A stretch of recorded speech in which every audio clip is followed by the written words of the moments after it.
Hello students, welcome to 10th class tutorial. Acid, base and salt chapter was going on.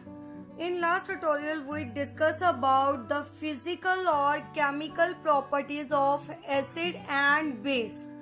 Means physical state means nature of acid, taste or how we can distinguish between acid and base, and in chemical properties we discuss the reactions of acid and base with metals, non-metals and water, etc.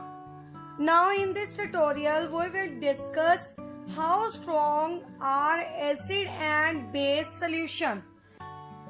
Topic is how strong are acid and base solutions. हमारे पास acid और base हैं दोनों. कैसे पता चलेगा कौन सा हमारे पास स्ट्रॉन्ग एसिड है या फिर कौन सा हमारे पास स्ट्रॉन्ग बेस है? लास्ट में तो जस्ट हमने डिस्टिंक्शन की थी कौन से हमारे पास एसिड है, कौन से हमारे पास बेस है, with the help of a litmus paper. In this tutorial, we will find the values of acid and base with the help of pH scale. pH scale क्या है वो हमारे पास? P का मतलब पोटेंस एंड पोटेंस का मतलब power. Power अब किसकी देखनी है हमने? H का मतलब H भी है उसके साथ. H का मतलब हाइड्रोजन आयन कंसंट्रेशन. अब हमने लास्ट में माइंड में लाइए एसिड और बेस में क्या किया था. एसिड जो वाटर में जब डिसॉल्व करेंगे तो हमें क्या दे रहे थे? H पॉजिटिव आयंस दे रहे थे. और बेस को हमने जब वाटर में डिसॉल्व करके हमें क्या दे रहे थे? वो OH नेगेटिव आयंस दे रहे थे. इट मीन्स यहाँ से हमें एसिड और बेस का पता चल जाता है. H मीन्स जो एसिड है, अगर H पॉजिटिव आयंस आ रहे हैं हमारे पास मिल रहे हैं मीन्स एसिड है, अगर OH नेगेटिव आयंस मिल रहे हैं तो बेस है. बट हमें कैसे पता चलेगा किसमें हमारे पास H पॉजिटिव ज्यादा है, किसमें OH नेगेटिव ज्यादा है? फर्स्ट थिंग, अगर हमारे पास H पॉजिटिव OH नेगेटिव दोनों की वैल्यू क्या है? सेम है. दोनों आयंस क्या है हमारे पास? सेम है. तो वो वाला सॉल्यूशन क्या होगा हमारे पास? न्यूट्रल. क्या होगा हमारे पास? न्यूट्रल. तो पहले उसके लिए हम pH वैल्यू देखेंगे. pH मतलब potence hydrogen ion concentration. Potence का मतलब power of hydrogen ion concentration. Means हमारे पास कितने हाइड्रोजन आयंस प्रेजेंट है और कितने OH नेगेटिव आयंस प्रेजेंट है. सेकेंड थिंग, ये तो फर्स्ट था. फर्स्ट सिचुएशन क्या थी हमारे पास? अगर दोनों की वैल्यू क्या हो हमारे पास? इक्वल हो. सेकेंड क्या है? अगर हमारे पास H पॉजिटिव ज्यादा है किसके कंपैरिजन? OH नेगेटिव के कंपैरिजन. इट मीन्स वो क्या होगा? H पॉजिटिव ज्यादा. इट मीन्स कौन सा हो गया बेटा हमारे पास? एसिड. क्या हो गया हमारे पास? एसिड. बात समझ में आई? उसके बाद थर्ड पॉइंट इज, अगर हमारे पास OH नेगेटिव की वैल्यू क्या है? More than H positive ions. It means वो कौन सा होगा? Opposite to this. It can be a base. Clear?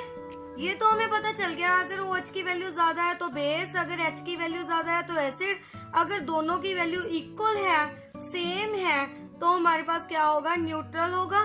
Clear? It means neutral का मतलब सॉल्ट. एसिड और बेस दोनों को मिला के क्या बनता है? सॉल्ट की फॉर्मेशन होती है. हमने लास्ट केमिकल रिएक्शंस में किया था. एसिड की भी रिएक्शन की थी बेस के साथ, बेस की भी रिएक्शन की थी एसिड के साथ. दोनों में किसकी फॉर्मेशन हो रही थी हमारे पास? सॉल्ट की। इट मीन्स दोनों अगर सेम है, H पॉजिटिव और OH नेगेटिव आयंस की वैल्यू सेम है, इट मीन्स हमारे पास क्या आएगा, सॉल्ट की फॉर्मेशन होगी। अब हमें ये तो पता चल गया अगर H की वैल्यू ज्यादा है तो एसिड होगा, OH की वैल्यू ज्यादा है तो क्या होगा हमारे पास, बेस। इट मीन्स कोई भी सोल्यूशन है हमारे पास, उसमें H पॉजिटिव OH नेगेटिव दोनों आयंस क्या होते हैं, दोनों आयंस प्रेजेंट है। अब हमने पता करना है भी किसमें H पॉजिटिव ज्यादा है, किसमें OH नेगेटिव ज्यादा है। उसके लिए हम कौन सी स्केल यूज करेंगे, pH स्केल। कौन सी स्केल, pH स्केल का क्या करेंगे, यूज करेंगे। उससे हमें क्लियर हो जाएगा कौन सा हमारे पास एसिड है, कौन सा हमारे पास बेस है। मीन्स अगर H की वैल्यू ज्यादा होगी, इट मीन्स pH पे डिपेंड करेगा।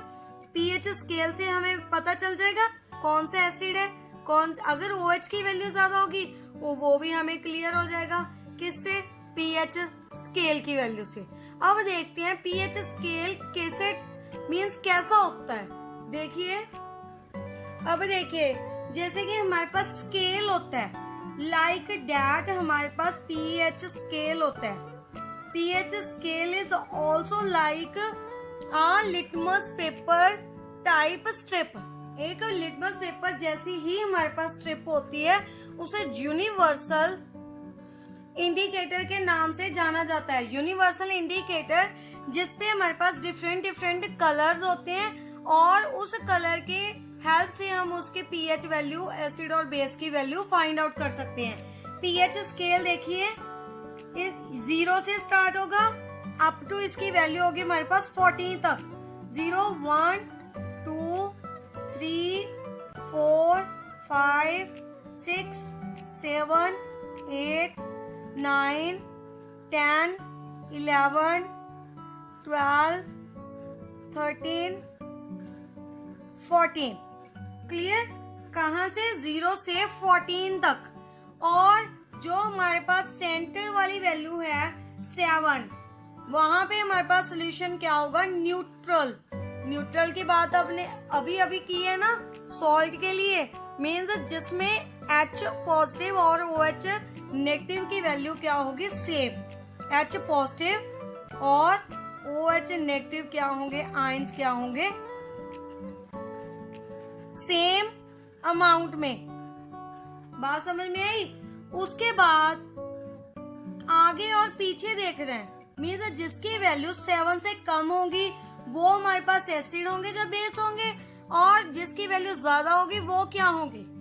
पहले तो आगे वाले देखिए, अगर वैल्यू हमारे पास pH वैल्यू लेस देन 7 है तो हमारे पास क्या होंगे, एसिडिक इन नेचर।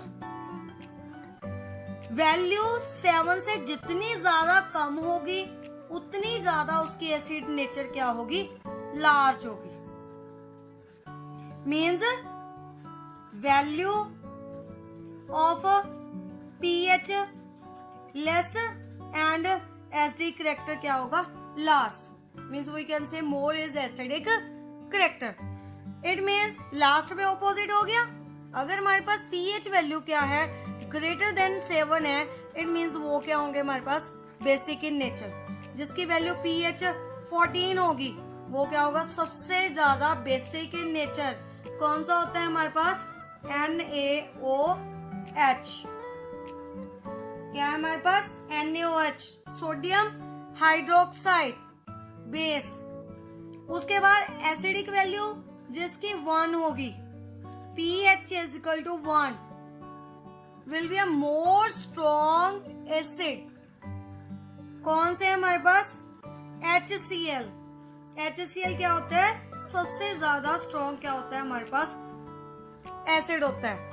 एंड सबसे ज्यादा स्ट्रॉन्ग बेस कौन सा हो गया हमारे पास, NaOH। बहुत सारे क्वेश्चन इस पे रिलेटेड आ जाते हैं। अगर इसकी वैल्यू 14 है तो क्या है हमारे पास, बेस है या हमारे पास एसिड है, और स्ट्रॉन्ग बेस है या फिर वीक बेस है। बहुत से रिलेटेड क्वेश्चन इससे एग्जाम में आ जाते हैं, सो ध्यान से समझिए। उसके बाद देखिए हमारे पास टैप वाटर है। अब हमें पता है वाटर क्या है, एक्चुअल में वाटर न्यूट्रल है। न्यूट्रल है तो इसकी वैल्यू कितनी होनी चाहिए हमारे पास, 7 होनी चाहिए। बट अब हमने टैप वाटर लिया है।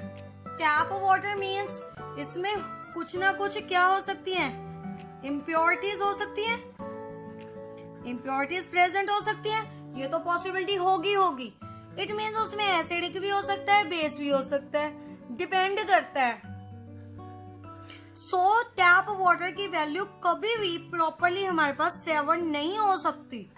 7 का मतलब न्यूट्रल, ना वो एसिड है ना वो हमारे पास बेस है। टैप वाटर मीन्स उसमें कुछ ना कुछ हमारे पास हो सकता है, एसिडिक इम्प्योरिटीज ज्यादा हो सकता है, बेसिक इम्प्योरिटीज ज्यादा हो। क्लियर? इट मीन्स कोई भी टैप वाटर की वैल्यू हमारे पास 7 नहीं होगी। तो किसके बिटवीन हो सकती है हमारे पास टैप वाटर की वैल्यू, 6.9 टू 7.1 के बिटवीन। क्लियर? बात समझ में आई?